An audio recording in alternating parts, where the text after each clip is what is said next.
Welcome to Dishing Up Nutrition's midweek segment called Ask a Nutritionist.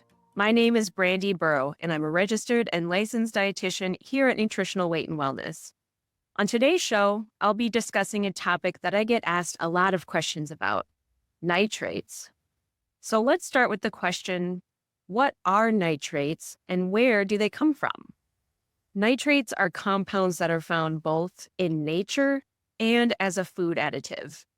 And you've probably already heard about nitrates in the context of processed meats.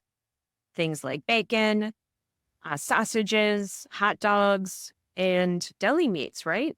And that's true. Nitrates are often added to these foods as a preservative. They do help prevent bacterial growth, but they're also added as a way to enhance flavors and give them their appealing pink color or that bright red color that we're used to seeing. But did you know that nitrates are also naturally found in a lot of vegetables that we eat all the time? Things like spinach, celery, and beets. In fact, most of the nitrates that we consume in a healthy diet are from vegetables. But here's the twist. The nitrates in vegetables are actually beneficial for us. They come along bundled with antioxidants like vitamin C, and that vitamin C actually helps prevent those nitrates from turning into harmful compounds in your body. In fact, the naturally occurring nitrates from vegetables turn into something called nitric oxide. Nitric oxide has health benefits like better blood pressure and overall heart health, along with other health benefits. However, when nitrates are added to processed meats, and when those meats are cooked at high temperatures, the situation starts to change. The nitrates added to processed meats turn into something called nitrosamides, which have been linked to cancer, and that is where the concern comes from. Now, here's the big question. Should you be avoiding nitrates? And this answer is a little nuanced. The nitrates that are found in vegetables, most commonly those leafy greens like spinach and root vegetables, are actually good for you. Studies show that they can help lower blood pressure and improve your circulation. On the flip side, the nitrates in cured and processed meats are the ones you want to try to limit. Regular consumption of these meats, like hot dogs and conventional deli meats, have been linked to an increased risk of cancer, especially colon cancer and those affecting the lower digestive tract. At Nutritional Weight and Wellness, we recommend that you don't consume these ultra-processed meats and try to choose the no nitrates added or the nitrate-free options whenever possible. Some brands do offer nitrate-free versions of deli meats and sausages, and they're often using natural sources of nitrates like celery powder. But as a word of caution, even natural sources of nitrates can form those harmful nitrosamines during the cooking process.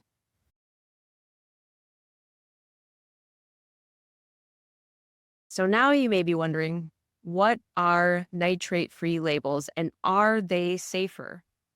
Well, you may have seen these labels before.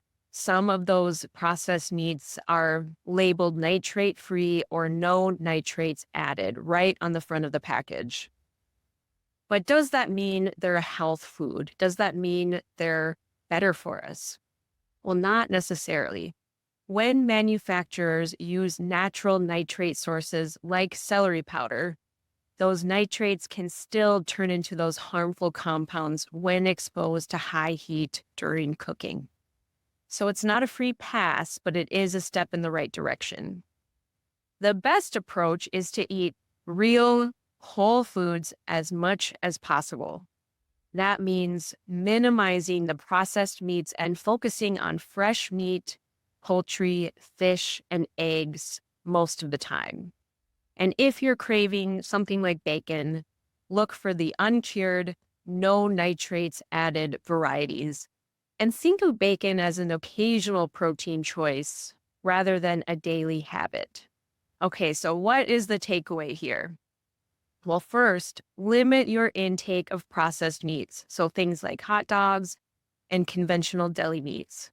Instead, choose fresh, whole foods most of the time. And if you do buy a meat that is more processed, choose the products that are labeled nitrate free or no nitrates added. Second, don't worry about the nitrates that come along naturally in your vegetables. In fact, eat more vegetables. The benefits of vegetables that contain natural nitrates, like spinach and beets and arugula, far outweigh any of the potential risks. And finally, cooking methods do matter. So when you're grilling or frying meats, try to avoid overcooking or charring them because those really high temperatures can create those harmful nitrosamines. Use the low and slow cooking methods whenever possible. Especially this time of year, the slow cooker is your best friend. So in summary, not all nitrates are bad. Those found naturally in vegetables are actually beneficial for your health, while the nitrates in highly processed meats are the ones you really want to avoid. And if you are concerned, cut back on those processed meats. Choose the nitrate-free versions whenever possible if you have them on occasion, and load up on leafy greens and colorful vegetables to provide yourself with those antioxidants that can be protective. Well, thank you so much for listening to Dishing Up Nutrition's Ask a Nutritionist. If you found this episode helpful, be sure to leave us a rating or a review on your favorite podcast platform so we can help even more people discover the connection between what they eat and how they feel. And if you have a question that you'd like us to answer, please join our private Dishing Up Nutrition Facebook community. Just search Dishing Up Nutrition on Facebook, and once you've joined, ask us whatever nutrition questions are on your mind. You can also give us a call at 952-641-5233 and leave your question in our Dishing Up Nutrition voicemail inbox. Don't be shy. If you have a question, just let us know. We look forward to hearing from you.